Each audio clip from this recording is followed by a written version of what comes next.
M. The Media Project. Excuse me, do you mind if I join you?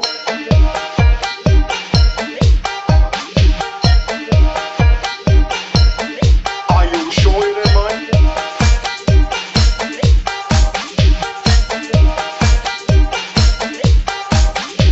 You're absolutely sure I'm disturbing you? Are we ready, Tom? We're rolling. Good. This is Hector Ramirez reporting for your TV news magazine, 20 Questions. And below us is the G.I. Joe team, America's Special Anti-Terrorist Task Force. But does America need them? Some people claim the Joes are a needless military extravagance at best and a blatant ripoff of the American taxpayer at worst. Hello and welcome to the Mental Suppository. I'm Bret Herholtz. I'm Andrew Shanley. And I'm Jamie Billings. Our guest tonight is screenwriter and author Buzz Dixon, and we're going to be discussing his book, "The Most Dangerous Man in the World," which was an unproduced script for the series G.I. Joe. Yes. And this was going to be the part of, what was it? It had been season 2. Season 2. Yep. It would have been one of the early episodes of season 2. Very briefly, I had come up with an idea where we were going to find out what the origins of Cobra in the animated version were. Larry Hama, of course, has his version for the comic book. Right. You just have to accept that the comic book version and the animated version are two parallel but not synced storylines. Yeah, Transformers did that too, where they had two very distinct storylines. But right.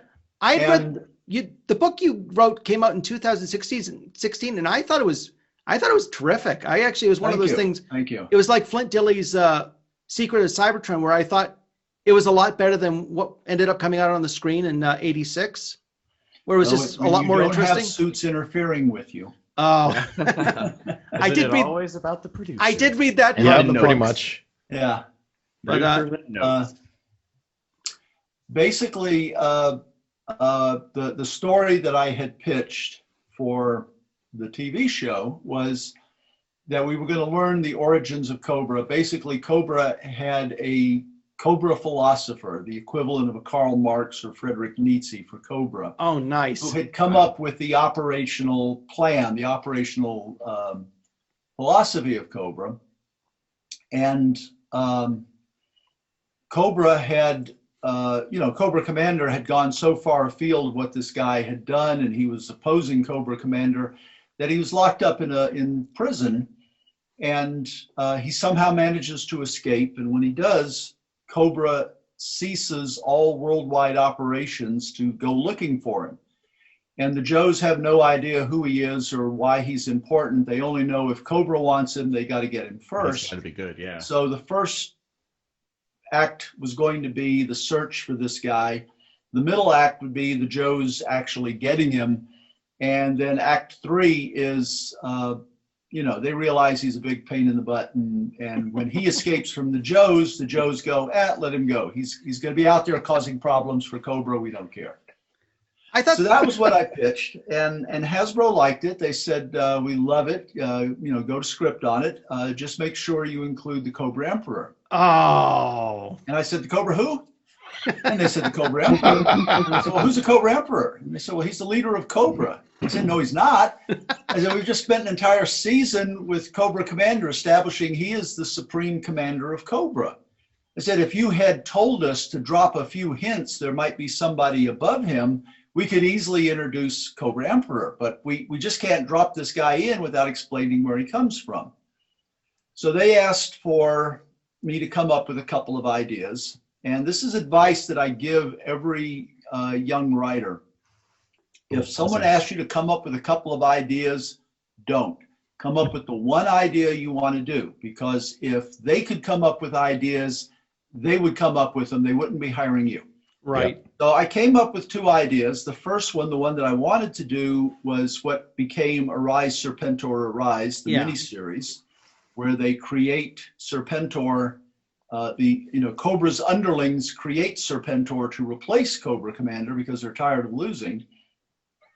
And the other one was what became G.I. Joe the movie, the Cobra Law. Right. And I have discussed the Cobra Law thing at great detail. And suffice it to say, if Cobra had a secret organization that was funding it, it completely undermined the premise of my story, The Most Dangerous Man in the World.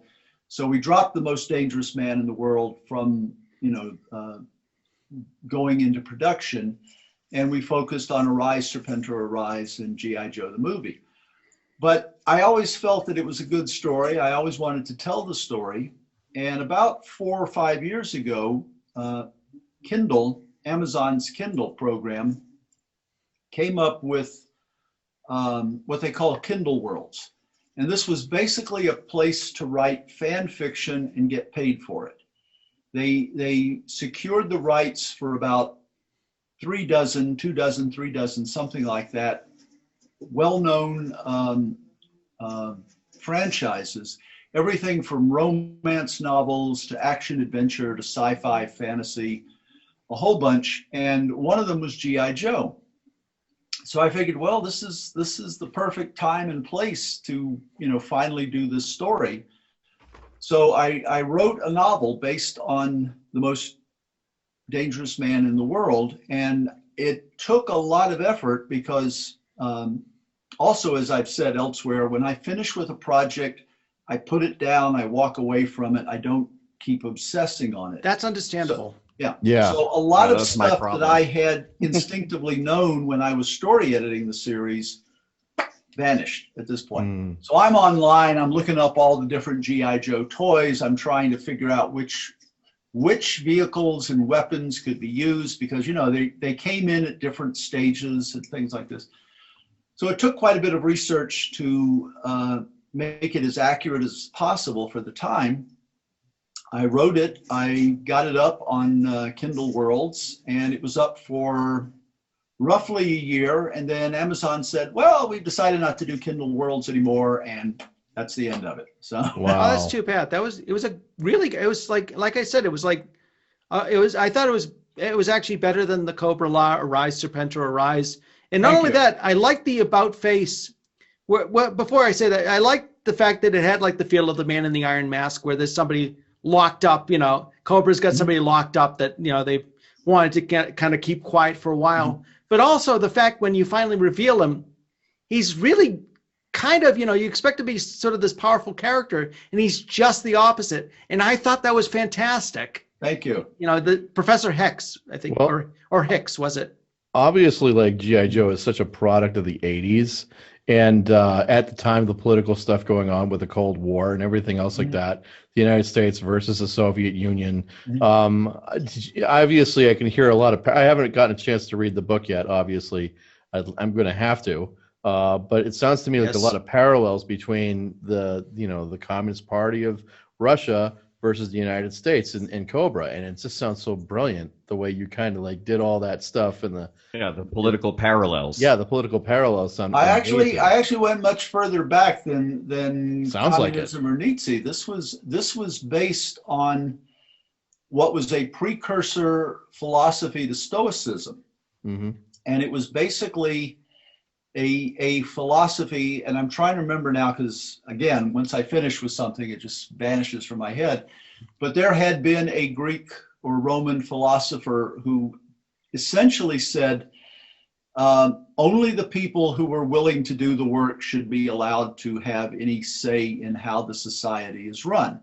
It is their duty to protect everybody else, to see to it that everybody else has enough to eat, they're safe from attack, things like this. But only the people who are willing to put their asses on the line, so to speak, are entitled to have any say in how it's run. Not terribly different from what Heinlein came up with for Starship Troopers. Not quite as blatant, but it was in that line. It sounds a lot like Spartan, like the. Yeah, exactly. Because my thinking was, at the time we were doing the series, there had to be more motivation for the average Cobra trooper than just a paycheck. there had to be something that they were fighting for. There had to be some bigger, larger goal that they had in mind. I heard they had good To me, dental this makes plans. sense. Had a great 401k, profit Yeah. sharing. Well, actually, well, you know, if you've seen the Traitor, I do have a throwaway line. They found an abandoned Cobra base, and Shipwreck picks up a magazine, Cobra Life, and he's going through it and goes, "Wow, they even have a health plan." You know, they would have to. That was Yeah. the other They would thing I was going to have mention. That was the other thing I was going to mention. One of the standout characters in your book was one of my favorites, Shipwreck. Oh, And, he- Shipwreck was mine too. Oh, yeah, love I mean, Shipwreck. And I Yeah. like the fact, I think you mentioned him as a cross between Popeye and Jack Nicholson in That the was book. that was what Steve Gerber described. He said the secret to writing off of the scripts that I had written, Steve said, you found the secret of writing Shipwreck, and that is you write him like Popeye, you play him like Jack Nicholson. And I love Shipwreck. Shipwreck Yeah. was one of my favorite characters growing up, Mhm. and he was definitely both a great character to watch, but he was great comic relief. But I always liked him in every episode that I saw of him. You know, just the jokes he would throw in there, and just lots of great stuff with him. And the book had kind of an interesting, it was like a different origin for him as well, Yes. where it was like him sort of in basic training and he's just being like his typical, you know, kind of like I smug wanted to jerk do- self. I wanted to do a couple of things, and one of the things I wanted to do was show how somebody got into the Joes, because we would just have these characters pop up. They were brand new Joes. And so when you read the book, you understand the what we would call the ND Joes, nondescript Joes, the guys that were wearing the solid green and the funny hats in like season 1. Those were guys that were trainees. They were already, you know, well established in whatever specialty, military specialty they had, but they had to have a training period before it would be decided if they would be accepted as full-blown Joes or not. So in my book, we explain all of those guys. They're all basically trainees, guys that are trying out, you know, for the position of being. So they on the hadn't Joe earned team. nicknames. They hadn't earned their niche or what they were particularly specific. No nickname, no pet animal. nickname. You earn that when you earn that after you you know, beat up Cobra after a while, I guess. Yeah, take the well, first no, bullet. the purpose of the nom de guerre, as they call it, is you don't want Cobra knowing who you are, because again, if you saw the episode The Traitor, the moment they find out who you are, they find leverage on you and they use it against you. So Shipwreck, you know, being my favorite character, and yes, I acknowledge it's not the way that he's introduced in the I was animated fine with series. that though. Yeah. But I wanted to show the process of how you became a member of G.I. Joe. And since Shipwreck was my favorite, I put him in. And it also gave me a chance to explain how you could have this complete goofball as a member of the team. And as Duke explains, he's a survivor. No matter what situation you put him in, he will survive. He will come out on the other side. And guys that might be better, you know, more disciplined military personnel, they might end up getting killed. Shipwreck is definitely making it through. Right. So you recognize you just have to deal with the natural talent here. And the natural talent is this guy is going to live through anything, and just make him a part of the team. Right. Well, you were a Navy guy too, weren't you? I was Army. Army. Oh, my grandfather was Army. So Thank you for your service, by Yes. the way. No, well, I didn't join the Army. The Army joined me. I was drafted in high school. Let me tell you Interesting. the story very briefly, just to give you a perspective, okay? I'm in high school. I'm 19 years old, because I was, you know, I'm born in December, so I'm very late. right. in my Same. school year. I'm 19. Same I thing was with actually me. bumped to the next year instead of being in with most of the kids my age.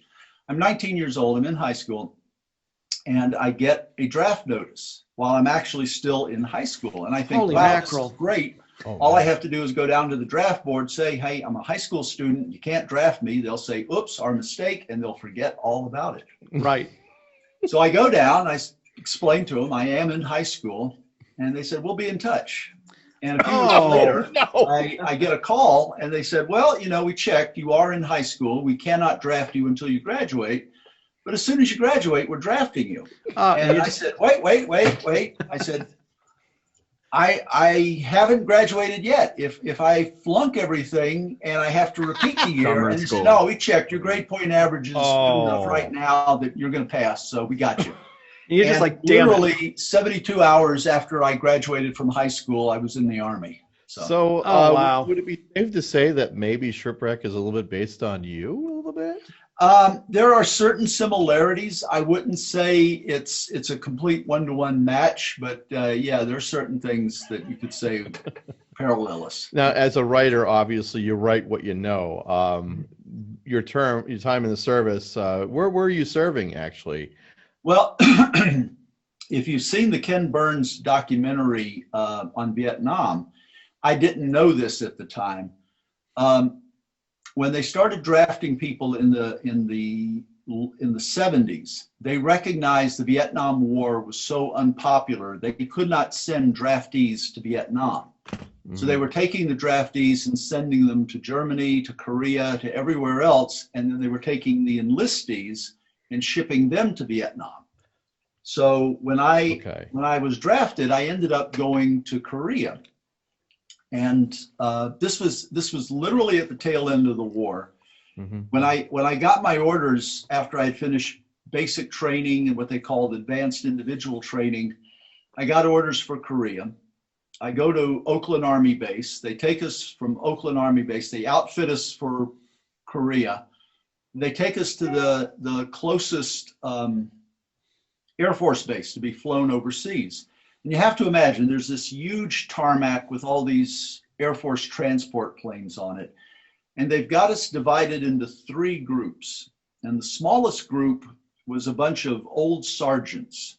And they were all dressed in what would be called summer Class A uniforms, short sleeve, khaki shirts, things like this. Mm-hmm.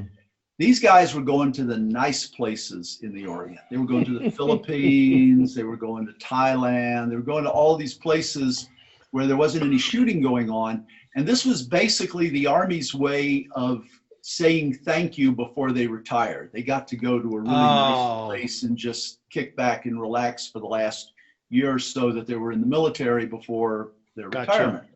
So you got these old sergeants in their Class A's, and they're just smiling. They're going to go to like 2 years of partying. The next biggest group, the second largest group there, was the guys going to Korea. And that would be my group. And we are in our cold weather gear. We're in the heavy overcoats. We're in what they call the Mickey Mouse boots, which were these heavily insulated boots. We've got the scarves and everything. And because it was like January when they were flying us over. Holy mackerel. And the biggest group were the guys going to Vietnam. And these guys were in jungle fatigues. They're wearing the special canvas boots because leather boots rot very quickly in jungles. So they're wearing the canvas boots, jungle boots. They've got the floppy hats with the bandoliers in the hat. And I don't want to go anywhere where you need ammunition so bad you're carrying it in your hat. Truth. These guys are the largest group. So we're in the middle between these 2 groups. And they start reading the orders. And they say Group C, which was the small group, you will get on board such and such aircraft. You will be flown to such and such place, well, yada, yada. And these guys are just, smiling because they're going on vacation, basically. Group B, our group, you will get on board the airplane. You will be flown to Busan Air Base. You will be taken out and this, that, and the other thing. And we're listening. We're going, well, thank God, Korea may not be much, but at least it's not Vietnam. Absolutely. Yeah. And they go Group A, and you could hear this whimper go through Group A. And they say, by order of the President of the United States, no more ground troops in the Southeast Asia. It was the day Nixon threw in the towel. Oh, wow. And these guys break formation. They don't wait to be dismissed. They're tearing their clothes off. They're running to the pay phones to call their families to say they're not going to Vietnam. They're charging across the airfield, and we're all sitting there in our cold weather gear going, you lucky sons of That's an amazing story. Yeah. Did you now in your service time, did you ever use anything that happened during the service in any of the episodes of G.I. Joe? Not any big incidents, nothing like that. I mean, little tiny things, some dialogue, stuff of that nature. The way I got involved in the show was I had worked with Steve Gerber on Thundar the Barbarian. Yes. I love that show, by the way. Thank you. Jack Kirby worked on that show, right? Oh, guy, that's where I met Jack. Yeah. I've got a story about that. if you Oh, want to gosh, hear you'll have to tell us. that. Yeah. Anyway, I worked with Steve on Thundar the Barbarian. After the writing team at Ruby Spears dispersed to the winds, Steve got the gig doing G.I. Joe, story editing the first season of G.I. Joe. And I had asked, can I, pitch to the show? And they said, well, we've already got our writing staff in place. And, if we have a second season, we'll let you come in and pitch then. But Steve said, would you mind taking a look at a couple of scripts and just giving us feedback? Because he knew I had been in the Army for 6 years. He said, would you give us some feedback and let us know what you think? If you remember the first miniseries, they've got jets swooping down, cutting tanks in half with their wingtips. They've got sergeants giving orders to colonels. They've got all this sort of stuff going on. And I basically gave Steve some pointers on, how a military unit just functions in day-to-day operations, how they interact with one another. So you were like a technical advisor on the show a little bit. Well, that's what Steve wanted. Steve contacted Hasbro and said, look, we ought to bring Buzz on as a technical advisor. And they said, well, we don't have anything in the budget for a technical advisor, so we can afford another staff writer. And so they gave me a chance to write a freelance script for them. And I wrote Haul Down the Heavens, which is the first, it wasn't the first one aired, but it was the first one I wrote for them. Right. And almost immediately they said, okay, would you like to come on staff? And I said, sure. And then instead of doing exclusively just writing, I was finding myself being handed by Steve scripts just to go through them and make sure the nomenclature and the procedures and everything else were clear. Wow. So roughly halfway through the first season, I was officially dubbed an assistant story editor.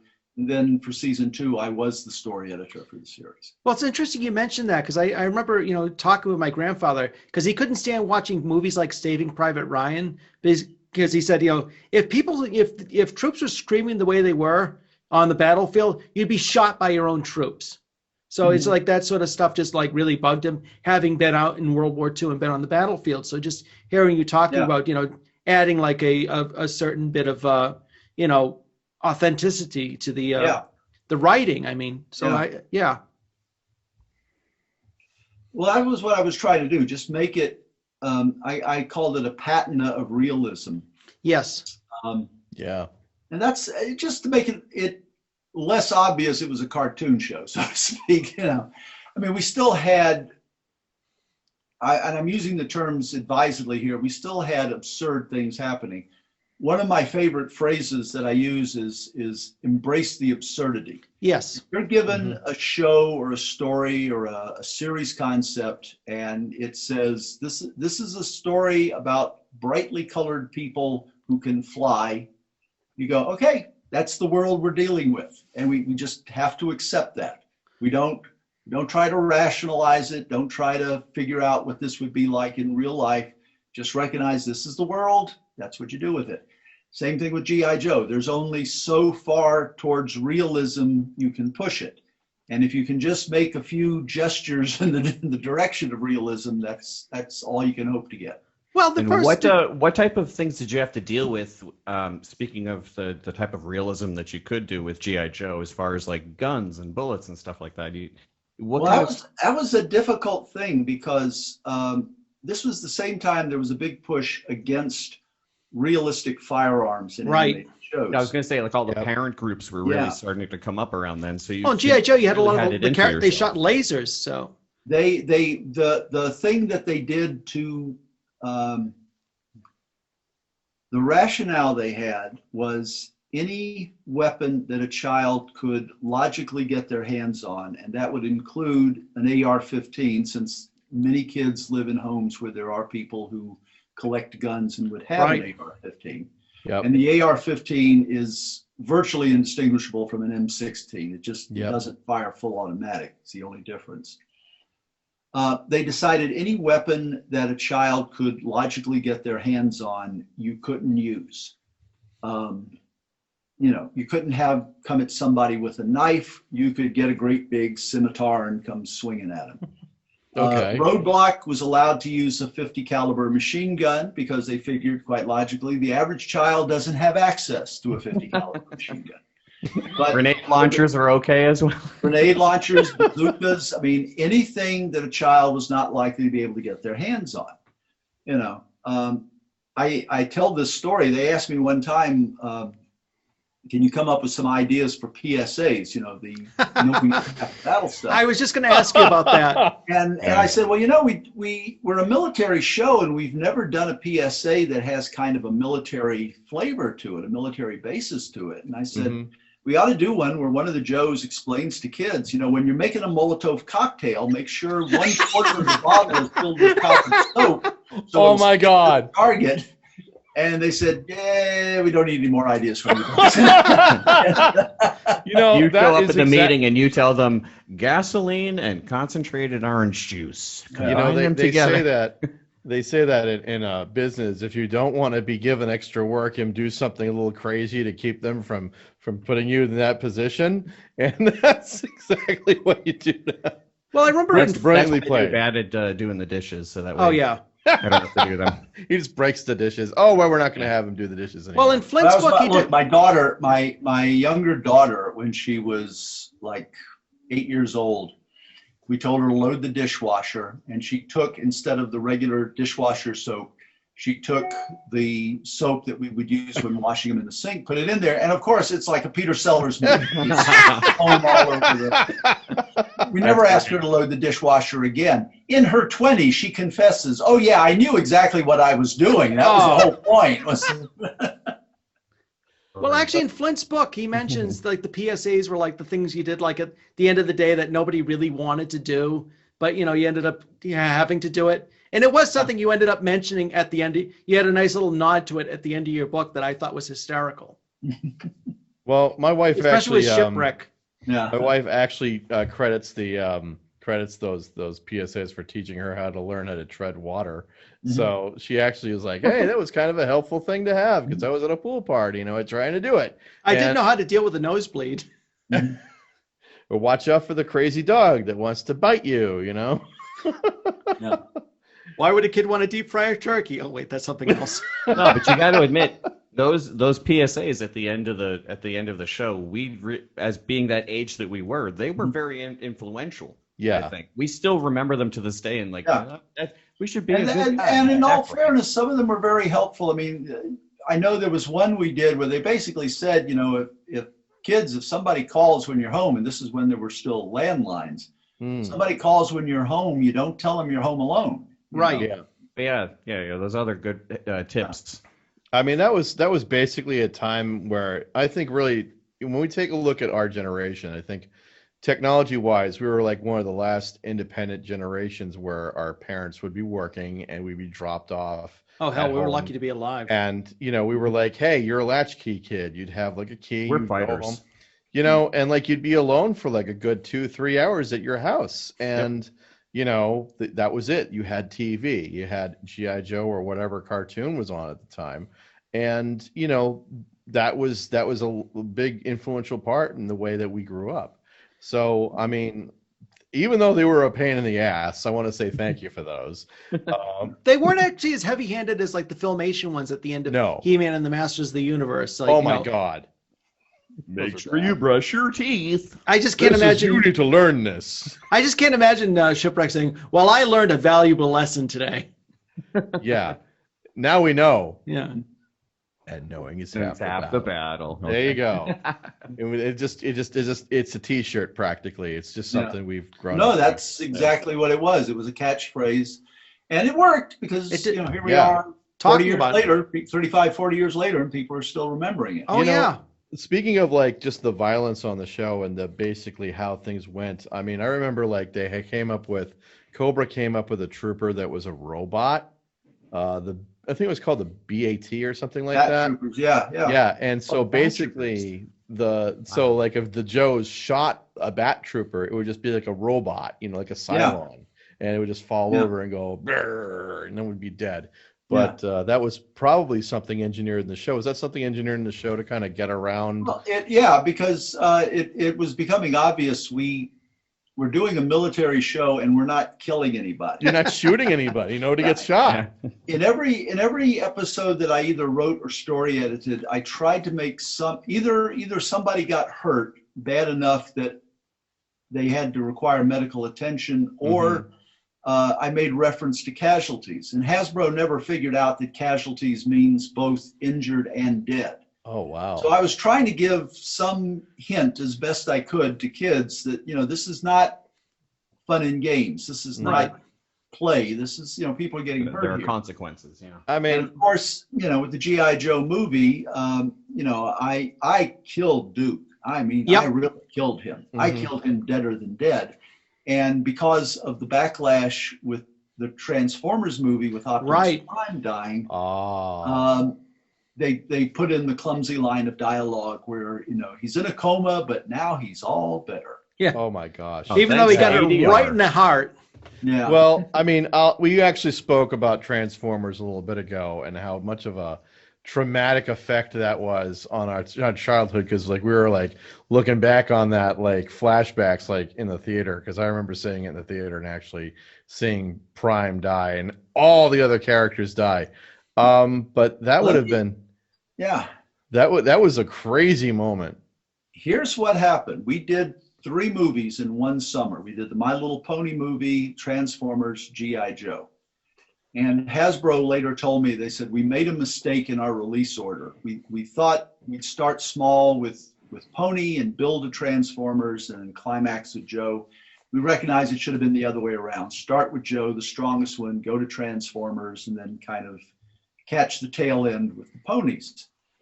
The pony one, and the deal was with Dino De Laurentiis's company, and they had promised 5 shows on a weekend, 3 on Saturday, 2 on Sunday. Right. And they weren't able to deliver. They were only able to deliver 2 shows on Saturday and 1 show on Sunday. And Hasbro backed out of the deal after the Transformers movie because they felt they were getting screwed by De Laurentiis. Anyway, I had written the script for G.I. Joe the movie, and they liked the scene very much where Duke dies. And Duke was dying because they planned to cycle him out of the product line. Much like the Transformers. Yeah. Exactly. Yeah. They had not realized there were certain core characters you could not get rid of, that you just had to keep. And they didn't realize Duke was one of those characters. So they wanted to cycle Duke out. And I said, look, we've been doing the show for 2.5 years now, including the original miniseries. Right. We've never killed anybody. Our audience can accept that. Let's kill Duke, have him die heroically, and then the Joes, avenge his death in the second half of the movie. And they liked it. They liked it so much, they told the guys doing the Transformers movie, why don't you kill off Optimus Prime, because we're going to cycle him out of the product line. Again, here come those producers. Yeah. Oh boy. Here's the difference between Transformers audience and Joe audience. Transformers was aimed at kids about 9 to 10 years of age. Joe was aimed at about 12. A 12-year-old, at least intellectually, understands the concept of death, realizes in a combat situation people will get killed. Right. A 12-year-old watching a military-oriented show may be shocked, may be saddened, but is not going to be caught by surprise if one of the characters dies. These 9 to 10-year-old kids, the thought of Optimus Prime being killed, really being killed, was unthinkable to them, literally unthinkable. Add to that this. 12-year-olds can go to the movies by themselves pretty much. 9 to 10, a lot of them have to be taken, even younger, 7 or 8, they have to be taken by their parents. Right. Or their older siblings. You've got a theater that's full of happy kids with their parents. Parents know nothing about Transformers. All they are doing is they're watching this hallucinogenic animated show that might as well be spoken in High Martian for all they can understand what's going on. And then all of a sudden, every kid starts screaming in horror and crying. And it's because this robot has been killed. And they have no way of understanding what's going on. They have no way of relating to the kid, no way of telling him anything. And as I told Hasbro at the time, you can't kill a robot. You can run them over with a steamroller, you can chop them in little bits, you can do all kinds of stuff, and then you can fix them and make them back the way they were. Right. Kill a person, they don't come back. Unless it's Superman. Yeah. And even Well, Johnny but he's- Five did that. Yeah. Yeah. Well, anyway, we had at least one kid lock himself in a closet for a couple Exactly. of days. And, you know, at that point they said, okay, Duke's only in a coma. Well, that was the thing. At the time when I saw it, I was, I was upset about it. Years later, thinking, hearing the stories, think about it, about, it's they're just, they're writers, it's, you're ending this toy line. It's like, it makes perfect sense. It made perfect sense to me. So from, a writer's perspective or from a company perspective. So.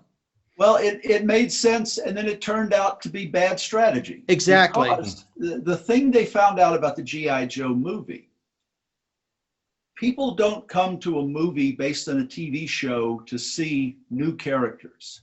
They come to see the characters they're familiar with doing something on the big screen. And what Hasbro thought at the time, and the lesson they learned, was you don't introduce new characters as the central part of your story. And what they wanted to do was introduce the new product line, the new line of characters, Lieutenant Falcon, Jinx, all of those characters. Right. They wanted to introduce them in the movie. And you could have, if the movie had focused on the older characters and the new characters had been just kind of ancillary to it. Right. But instead, you're focusing on, at the time, characters that nobody knew, nobody was familiar with. They're just being thrust upon you. It's like, who are these? We don't want to see them. We want to see Flint and Lady J and, Duke and everybody else. Go through their paces. And I think that was the difference between like Transformers, their third season, and G.I. Joe, the second season. Is Transformers, the third season, it was like whole new, very few of the original characters, whole new set of characters, where G.I. Joe, there was still some of the original characters littered in there. With, you had, you now had General Hawk, you had a really interesting, bringing in a pro wrestler, Sergeant Slaughter, as a new character. Oh, yeah. The Sarge is one of my favorites, yeah. Yeah, he was a hoot to work with. I got to tell you. And he was actually was in the Marines, wasn't he? I'm not 100% sure on that, but he certainly he acted was it. one of the most easily recognizable pro wrestlers of his era. Yes. And in fact, to this day, if you say Sergeant Slaughter, a lot of people instantly know who you're talking about. Exactly. Yeah. He was there was him on G.I. Joe, and there was like Hulk Hogan's Rockin' Wrestling, which is another popular show at the time. Well, there was also we this is unofficial. Hasbro cut a deal with Sylvester Stallone to have Rocky as a member of the Joe team. I think I remember reading about that. I have heard of that. He was going to be training him in boxing and things like that. Yep. And they announced in one of the annuals, because Marvel would put out these extra thick comic book size annuals that they announced he was coming onto the team. And in the interim, Stallone, being greedy, made a deal with another company to do an entire series about Rambo. Yeah, his own Rambo cartoon. Exactly. Yeah. And at that point, Hasbro said, "What are you doing here? You're competing directly against us, in our own niche." And so they killed the deal. They dropped Rocky, and they actually had a press release that said, "Rocky Balboa is not, never has been, and never will be a member of the G.I. Joe team." We disavow his involvement in the Joes. Which, if you've read the book, I make a reference to a couple of professional athletes who've joined the Joes. Who get blown up and obliterated to the point where there's nothing left. It's as if they never existed. Not even a tooth. Because I mean, that was a The very fridge weird. door is closed. That was a very weird time of the 80s where you saw rated R movie properties being turned into cartoon shows. And RoboCop. RoboCop was Rambo. one. I had all of those toys. And then there was like the Police Academy movies, which were originally was a sex comedy, then suddenly it becomes a cartoon show after a few movies. I'm like, Yeah. it was a very interesting decade. Yeah. Now, I'm just perusing through your amazing profile of stuff that you've worked on. Now, of course, I'm just blown away by the fact that you've worked on a couple of my favorite shows growing up. Dungeons and Dragons, which is an amazing show, which only lasted for about, what, 20 episodes? It lasted, I think, 2 seasons. So that would be roughly 20 episodes. Michael Reeves, who was, if not the story editor, one of the story editors on it, wrote a climactic episode that I heard at one point somebody in Brazil was hand animating this thing. Yeah, there's actually some YouTube videos. And I saw a YouTube video where someone actually took and they literally created a conclusion to the show. I thought it was very interesting. Yeah. Was that the car commercial one, or was that? No, that's the one. That's the one that the car commercial was based on. Yes. Yeah. Oh, okay. So there was a guy who actually took, I guess, I don't know how he did this, but he was able to create a whole episode of Dungeons and Dragons, and he literally wrote in a conclusion to the story of Dungeons and Dragons in a very unique way, and I thought it was very well done. I don't know, it's just funny because nowadays, all these shows that have been kind of lost to time are now available on streaming, like Mr. T. I've been rewatching lots of Saturday morning cartoons on YouTube again. Yep, Mr. Actually, T, one Alvin of them, and the Chipmunks. Actually, one of them I just rewatched was one when you returned to Ruby Spears, the Superman series from 87, 88. You did an episode for that, and I think actually that was probably one of the better Superman cartoons or superhero cartoons that came out of that generation. Because I mean, before that you had a lot of the Super Friends sort of stuff that was, well, it was Hanna-Barbera, so what more can I say? But this actually, they did a really good job. I mean, the animation was decent, the stories were very good, and of course you had more of the Gene Hackman version of Lex Luthor, which I'll admit I enjoyed that version of Lex Luthor. But I think he's the best. One of Amy's favorites right here is Bionic 6. Another great show. That was for TMS, and it was a great experience. I had gone to TMS as a freelancer on Mighty Orbots, which was their attempt to crack the American animation market. They had done animation for American shows. They had never had a show of their own in the American market. And this was their attempt to break in. And I mentioned Michael Reeves before. I've got to tell this story.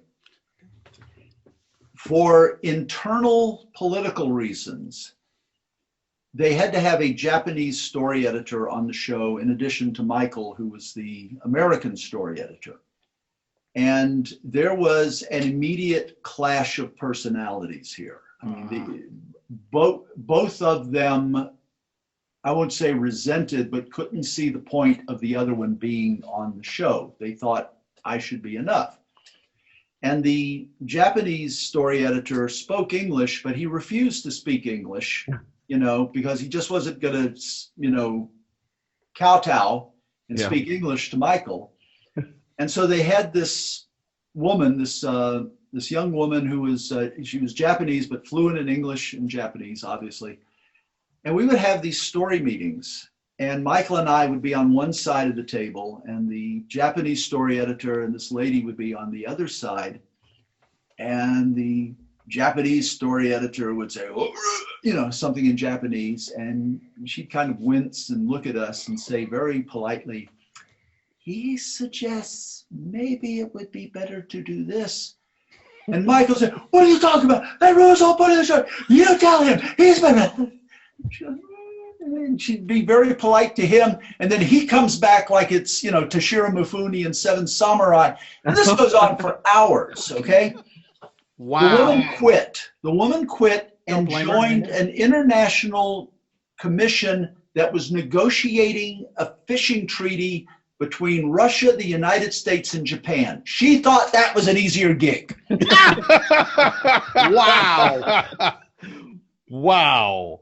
But like, oh, that's a good story. Oh, you said you had a story about Jack Kirby. Oh yeah, Jack Kirby. Yeah. When I was at Ruby Spears, Steve and Joe Ruby had come up with the basic idea of Thundar. I think a little bit of pre-production art had been done, nothing really fancy yet. And I remember Steve in one of the meetings with Joe saying, I know an artist who could be really, helpful on this. Let me get him in touch with you and you can see if you want to use him. So a couple of days later, we're having our first official staff meeting on Thundar.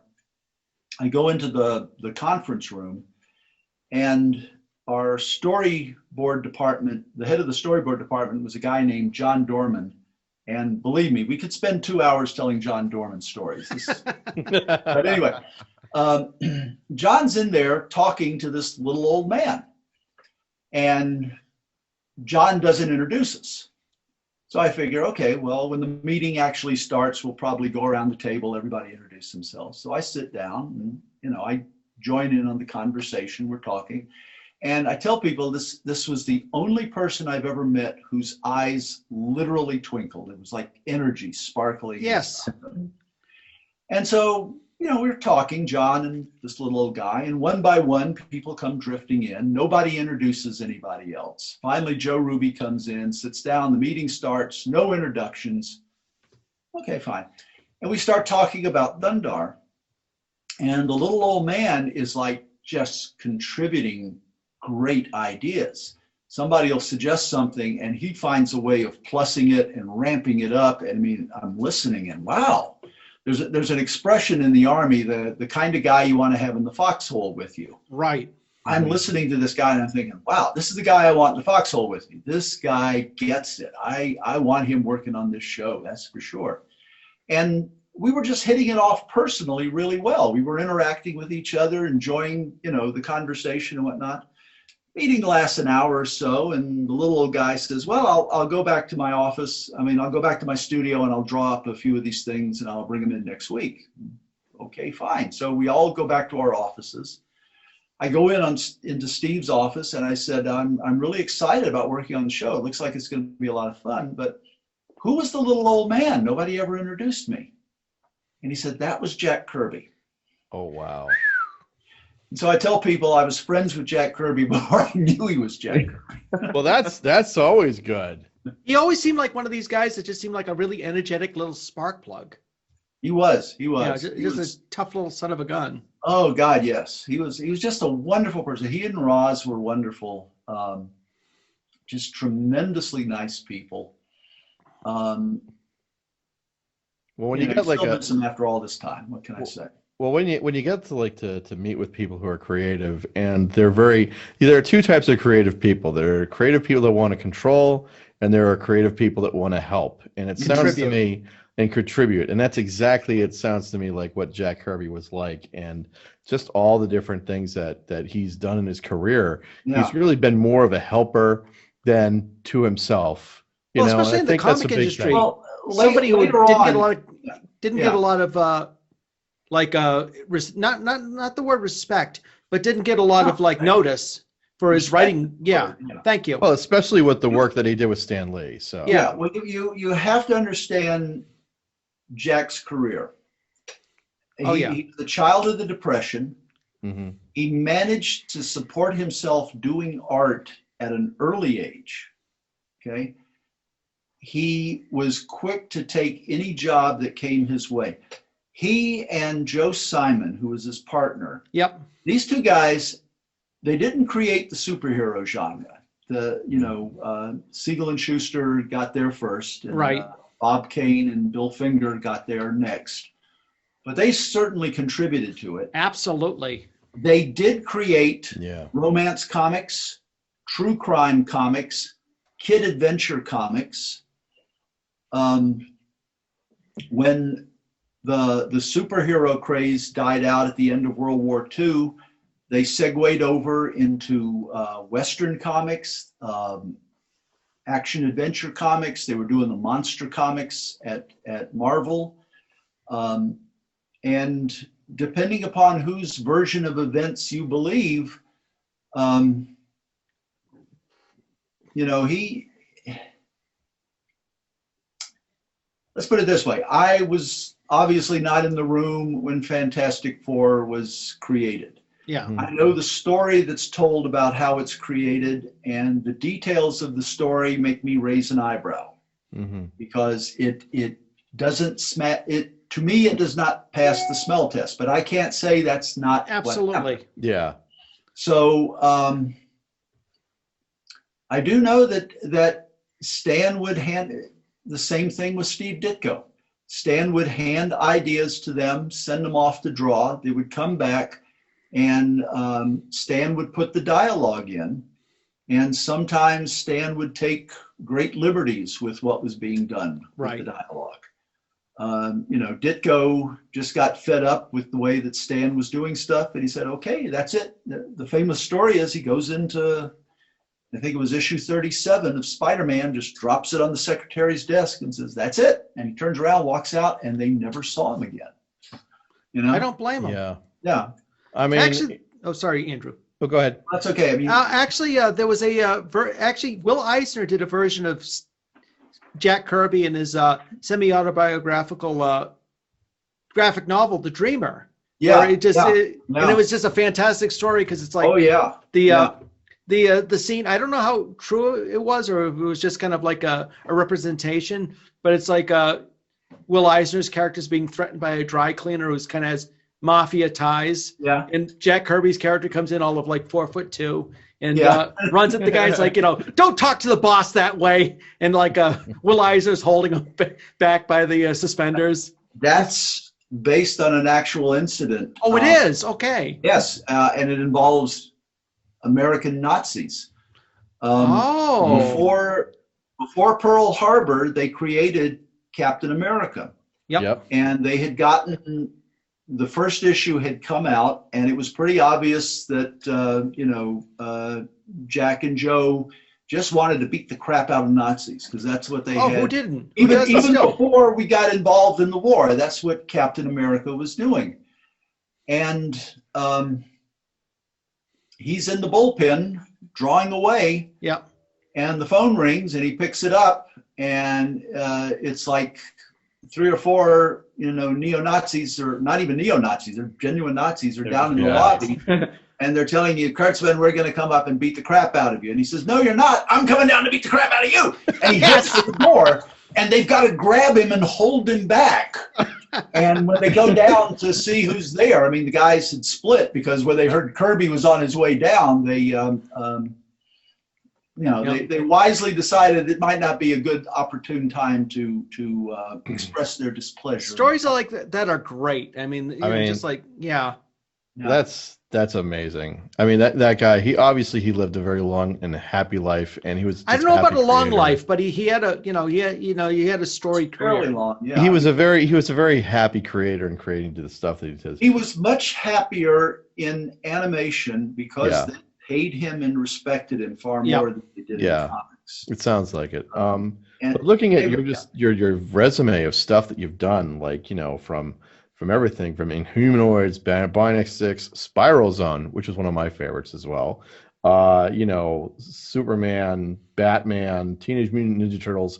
Gem obviously is an interesting departure from some of the previous work that you've done, because most of the stuff that you've done focused on mainly male characters and male storylines.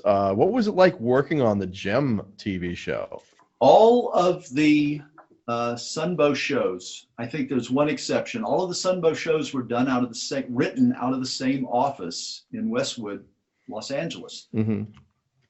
And literally, you know, the Transformer team is on one side of the hallway and the Joe team is on the other.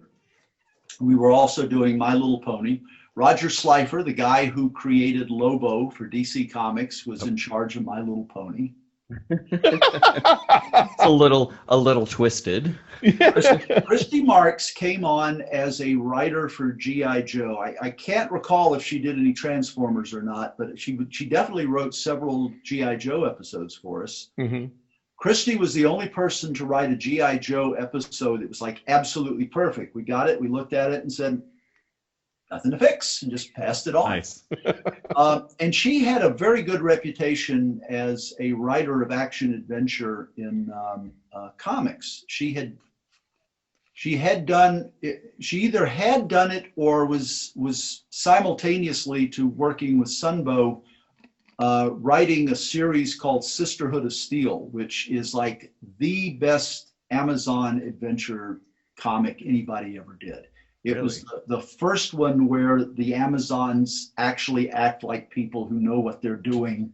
They're not running around in chainmail bikinis. They're, The specified boob armor. Yeah. exactly. Yeah. So it was logical. You look at it and you go for the first time, these Amazons I can absolutely buy into 100%.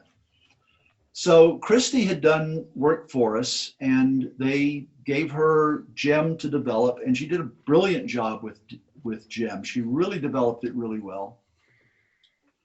And we, the guys that were doing Transformers and G.I. Joe, every now and then you needed a palate cleanser. You needed to be able to just, do something different to get the cobwebs out of your head. So every now and then we go over and we do a My Little Pony, because that's as different as you can get from G.I. Joe.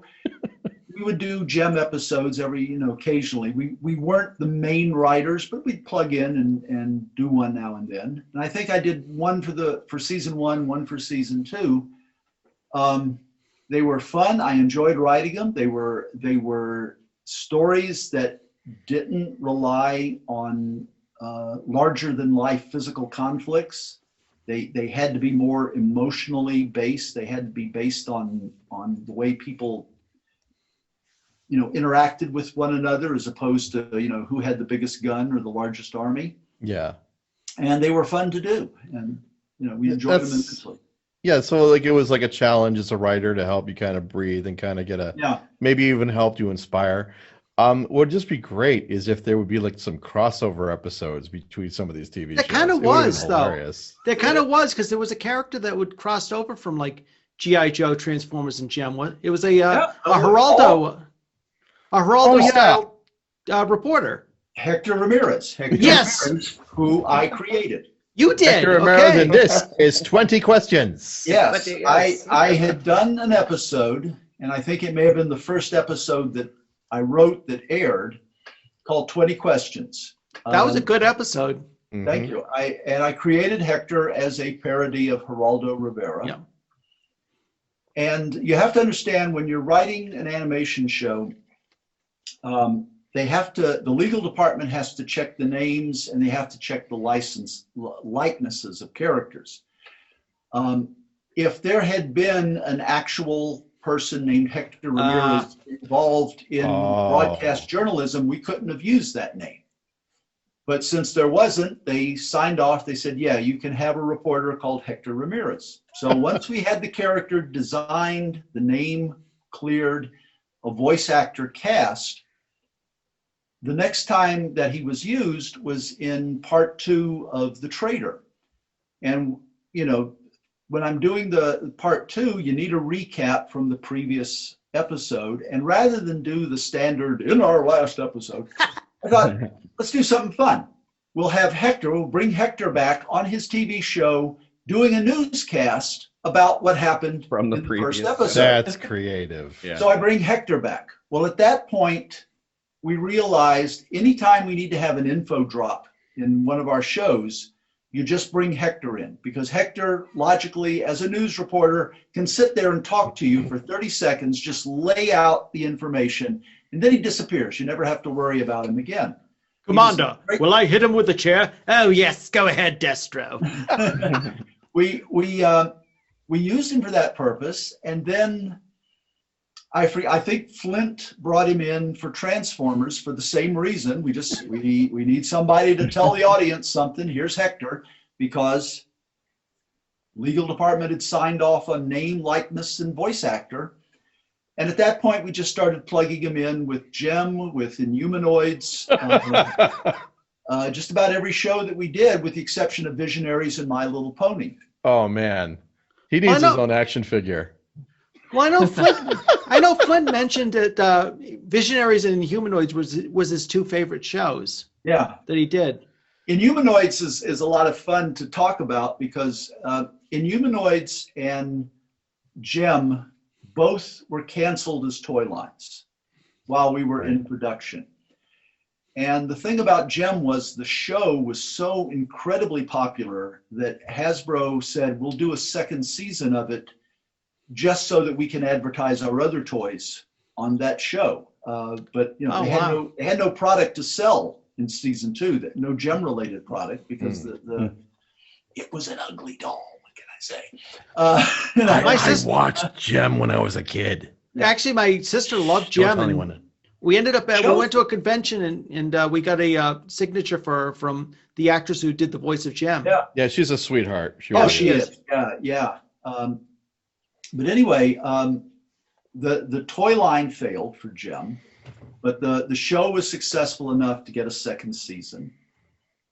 Inhumanoids, the toys were too expensive. First off, they were hideous, but they were meant to be hideous. They're monsters. Yeah, they're underground monsters. Yes. Yeah, they're this Lovecraftian horrors. Yep.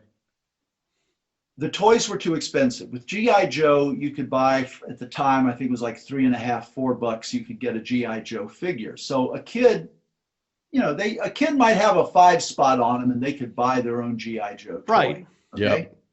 If they wanted a more expensive toy, it would probably be a tank or an airplane or something. And the parent goes, all right, I'll buy you a tank or an airplane. With Inhumanoids, the toys were expensive. More often, the kids would have to have the parents approve it. And the big toys, the monster toys, oh yeah, those things were like $20 or more. Yeah. And mom is looking at it going, no, this is not coming in the house. I'm not spending $20 on this hideous monstrosity. Or if you were lucky, you got one. Yeah. So the toy line was canceled in mid-production during the run of the show. And Hasbro contacted us. They said, yeah, we're canceling the toy line. Is the show canceled? They said, no, we're going to fulfill our obligations on the show. Basically, as long as we don't get any complaints from the FCC, you guys can do whatever you want. Oh, wow. And it was That's like, good. Really?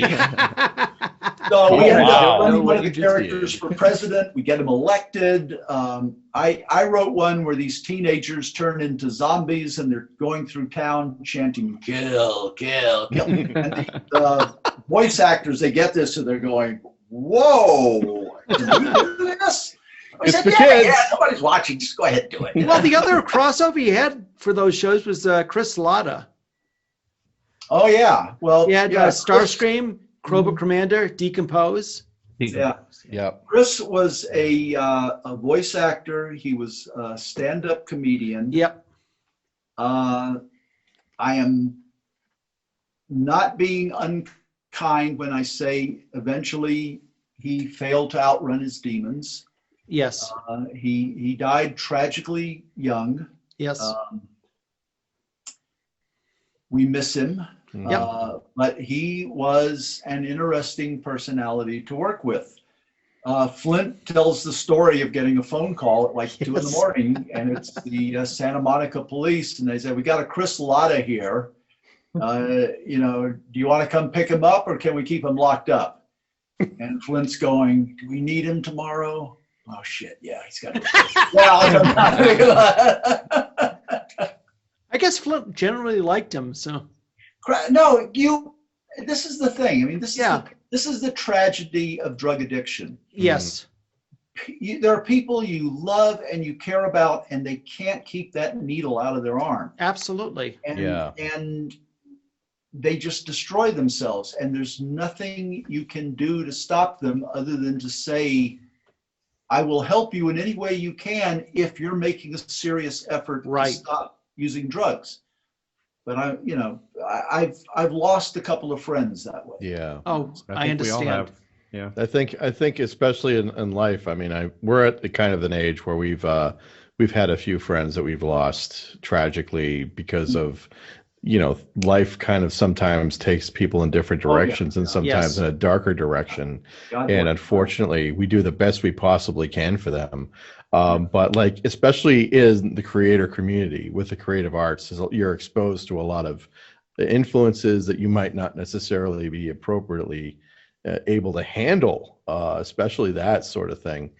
But looking back on your career, one of the things that I actually wanted to ask is, have you ever considered like trying to write like a story about the behind the scenes, like actually writing a book about the things that happen behind the scenes, and like maybe even try to write a screenplay and option that? Because it sounds to me like that would be a very interesting story, just the behind the scenes of how all this stuff would be created and how all this, I mean, I can just imagine scenes from a movie where you're talking about what he went with Kirby and the stuff like with G.I. Joe and working with like them. a Larry Sanders show. Yeah. But it's Like- but it's about the making of a comic show. You were yeah. also mentioned as the king of doing stuff behind the scene of, making people who are nude but not on screen. That happened a couple of. I think that's awesome. I think that found is a couple ways of fantastic. sneaking that in, yeah. I mean, As a 10-year-old boy, I I would- would have probably been giggling my ass off. I would watch that show about like, a bunch of people writing a cartoon show in the 80s and just doing the things that you did. I would love to see that as either a sitcom or the 10-episode TV show or even a movie. That would be hilarious to watch. Well, and It's, I would just- ironic you bring that up, because for about 90 days, I was an editor at Penthouse Comics. And, Nice. I described it as a 90-day bathospheric excursion into the bowels of hell. A friend of mine, a couple of friends of mine had pitched the idea to Bob Guccione, and they were doing the magazine. And the problem was George Carrigan, who was kind of the ringleader of this, the ringmaster, I should say, not ringleader, the ringmaster of this circus. He fell into the same trap that Chris fell into. And I was hired to be an editor to help out with the magazines. The magazines, if things had not turned out badly, I think could have been enormously successful. I think we could have pioneered a new market for comics. Slick. The magazines were printed in the same format as Penthouse magazines. Slick paper. So it had that really nice glossy. Okay. Yeah, paper. nice glossy. I mean, we had. I'm just had reading over artists, the articles. we had all kinds of artists working for us. And the problem was George could not control his inner demons. Oh. And, I told people, I said, I recognized that someone was going to go to jail, the hospital, or the morgue, and it wasn't going to be me. And I came home because I was bi-coastal. I'd spend 2 weeks in New York, 2 weeks in Los Angeles. Right. I came home from New York and I told my wife, I said, I'm not going back. I'm going to take a couple of days to depressurize, and I'm going to call George and tell him it's not working out and I'm not coming back to New York. Yeah. And before I could, I got a phone call from the other people in the office who said, you have to come back. He's completely out of control and you're the one he listens to. Very long story short, George also destroyed himself. And I did write a screenplay about that, and I wrote a book, a fictionalized book on the experience. Maybe at some point in the future, but Too painful. Yeah. It's painful. There's also there's a recognition in it, because as you go on, this is 1995, 1997. Okay. Time slot. You look back and you realize things that you did might not have been good ideas. Mm-hmm. And I signed on to Penthouse Comics with the idea that, well, we're going to be doing Roger Corman comic books on paper. You know, Okay. there's going to be some nudity, there's going to be some Yeah. violence, a little bit of gore, but it's basically a Roger Corman movie. you Right. know. And believe me, if somebody wants to say, well, Roger Corman makes exploitive movies, I'll go, you're absolutely right. That's, you know, And they're that's great. not a defense, but it just explains what the approach was. Yeah. Well, Roger Corman also did some great Edgar Allan Poe movies with Vincent Yeah, Price too. exactly. Exactly. But the thing was, when I got there, you know, what I thought would be a Roger Corman movie was very, very rapidly moving down into XXX territory. Well, Yeah. unfortunately, what And- happened was, yeah. you got at the end of the thing. Yeah, and the drug problem that George had, and everything flew apart very quickly. Is all I'm Right. saying. So, but I had people tell me, "Oh, you were such a brave man to take a principled stand and quit." And I said, no, it's survival. I was getting out of there before Yeah. all hell broke loose. Well, I mean, that's common sense right there. Yeah, I mean, when you're absolutely. in a situation like that, when you see, it's like when you hear about people like in a band of, like, for example, you hear this all the time about like people in music where the whole band is like addicted to drugs, and one of them Yeah. says, I can't do this anymore, and they go Yeah. to rehab, and then they have to leave the band or they're going to Yeah. die. Yeah. You know, that's exactly one of the problems that exists. Yeah.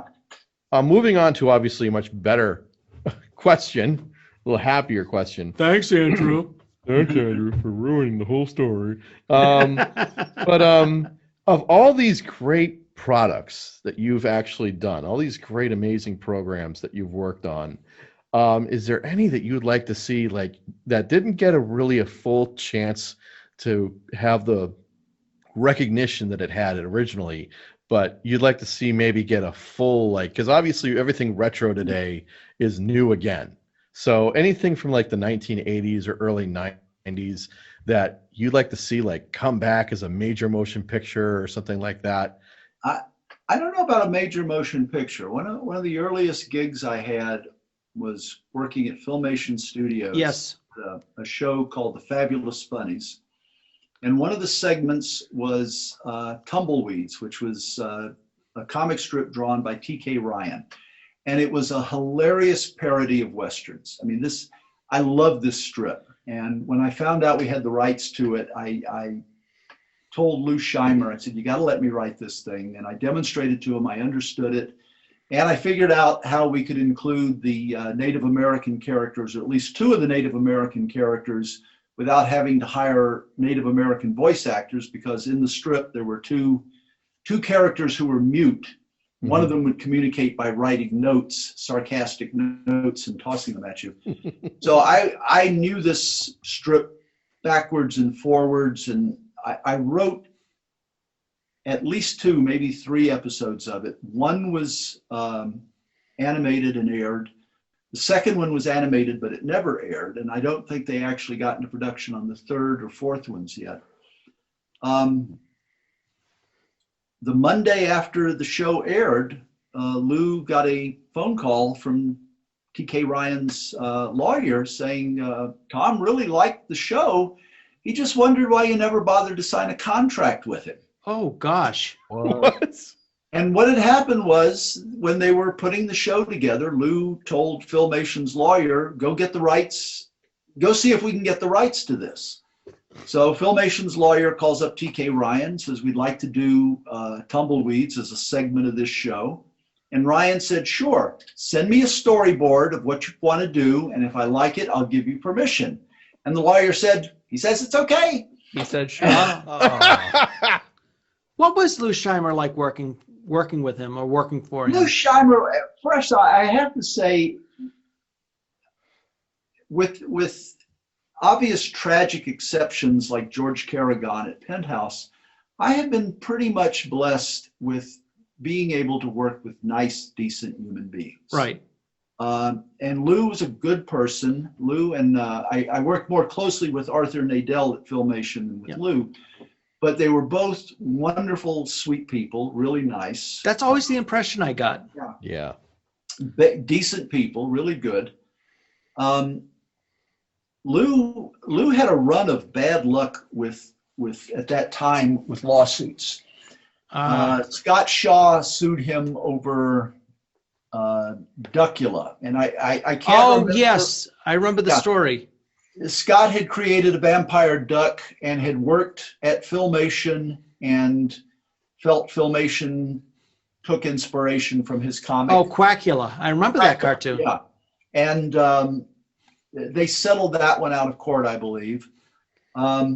Then we did this series, Tarzan and the Super Seven. And I remember that one. I liked it when I was a kid.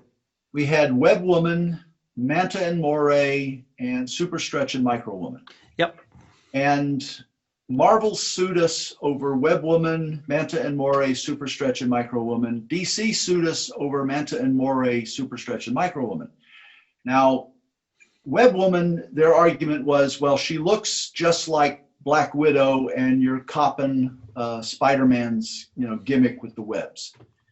And the negotiated agreement there was they changed the costume so she didn't look like Black Widow, and but she was allowed to use a web sprayer, because it was a mechanical device, and right? Organic. Mm-hmm. And then with Manta and Moray, Marvel was saying Manta and Moray are ripoffs of Namor. Super Stretch is a ripoff of Mr. Fantastic. Micro Woman is a ripoff of Wasp and Ant-Man. DC comes and says, well, Manta and Moray is a ripoff of Aquaman. Super Stretch is a ripoff of the Elongated Man, and Micro Woman is a ripoff of the Atom. And I told Lou, wow. I said, just have their two lawyers sit down and decide who got ripped off and deal with the winner. And it will never end. Fight it out. Lou managed to lose the lawsuits to both of them. Oh, man. So that's the toughest thing, obviously, is like, especially when you're dealing with copyright and you're dealing with different companies.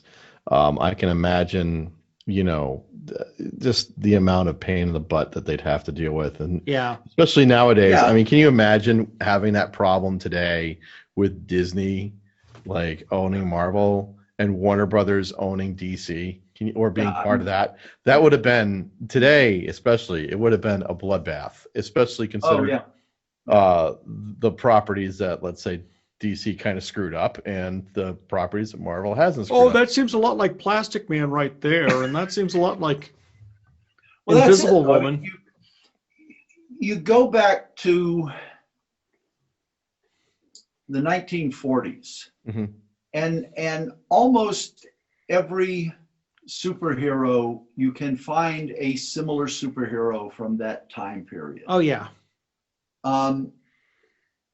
At what point do you say, well, this is brand new, this is original? It says, well, this guy is cybernetic. He's cybernetic, but he still stretches. So what are you going to do about it? And you just have to acknowledge that. Marvel and DC entered into an agreement in the early 60s that they would share joint trademark on the word superhero. And you can't create a superhero. You can create a hero, you can create all kinds of things. You can give them powers and abilities, but you can't call them superheroes unless you pay Marvel and DC money to call them that. Well, I think that's crazy because, Lou Scheimer got permission to do characters like Superman and the Teen Titans in the early 1960s. And then, permission. Yeah, you're right. Yeah, he had to pay a licensing fee. Create his own. Yeah. Wow. Well, that's why you don't make superheroes, you make ultra heroes. Yeah. Yeah. Mega heroes. Yeah. Champions. Have you ever read, I'm trying to remember who wrote it now. There's a graphic novel called Pussy, Pussey. And it's about this It's about this guy who comes into the comics industry and he's working for this Stan Lee type character. And the Stan Lee character is saying, we're not creating superheroes, we're creating super champions. It's entirely different. Well, that was Jack Kirby's character, Funky Flashman. He was like taking a jab at Stan Lee on that. No, geez. I ended up working for Stan, you know. Oh, with Marvel Productions, yes. Not Marvel. Well, I did a little work at Marvel Productions and got to meet Stan there. But I ended up being his, originally his director of creative affairs and then his vice president for creative affairs at Stan Lee Media. And that was a circus in and of itself. Oh, I can imagine. Bizarre. I don't know about you guys, but I'm kind of waiting for Marvel to come out with their version of Son of Satan. Yeah. I'm just going to say that right now. Okay.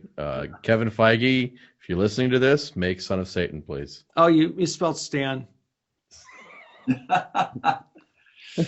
Well, that was the thing. I actually had a friend who was supposed to do a book for, he was going to like ghostwrite for Adam West, and it was going to be a superhero book. But, you know, of course, it never came to be. So I begrudge no one their pleasure. Yeah. And anybody out there listening to this, watching this, who enjoys superheroes, God bless you. Enjoy all the superheroes you want. Right. I have kind of become superheroed out. You know, I was a child of the '60s. I grew up with Superboy. I grew up with Batman. Yeah. I had, you know, at a certain point, you just go, all right, they have gone too far afield of what I'm familiar with. I've not stayed involved in it close enough to follow it. Oversaturation too. Yeah. You could almost say the exact same thing of what's going on now. I mean, after 24 movies in the Marvel Cinematic Universe and another 5 or 6 in the DCEU, and now they're bubble is about ready to blow. Yeah, Exactly. I mean, I was actually, right? You know, like, for example, the 50s were about Westerns, the 60s were like about spy movies, the 70s was about space. Yeah. And the 80s was about, I think, everything else. And the 90s, I don't know what the heck. The 90s was about CGI. And Kevin Smith. And Kevin Smith. 80s was Spielberg. You know, it was the blockbuster. Animal House. Yes. Sex comedy. The whole Animal House vibe that went on. Yeah. And Animal House, I've tried watching that. You know, since then, I liked it when it came out. Mm-hmm. Now I'm looking at it and going, ugh, you know, these There's some movies that just don't age well. Yeah. Well, I mean, you know, I remember watching like movies like Weird Science and saying, nope, they'll never make that joke again. Nope, not that joke again. Nope. And like, you know, you look at movies like, you know, like how they would make them back then, and they're just totally, they would never do that. We will continue with part 2 of our discussion with Buzz Dixon next week. On behalf of Andrew Shanley and Jamie Billings, this is Bret Hurltz saying, I knew I'd disturb you. The Mental Suppository has been produced by Bret Hurltz and Jamie Billings and distributed by The Media Project. Theme music generously donated by Mr. B, the Gentleman Rhymer. Visit his webpage at gentlemanrhymer.com. We would love to hear from our fans. Email us at mentalsuppository@gmail.com.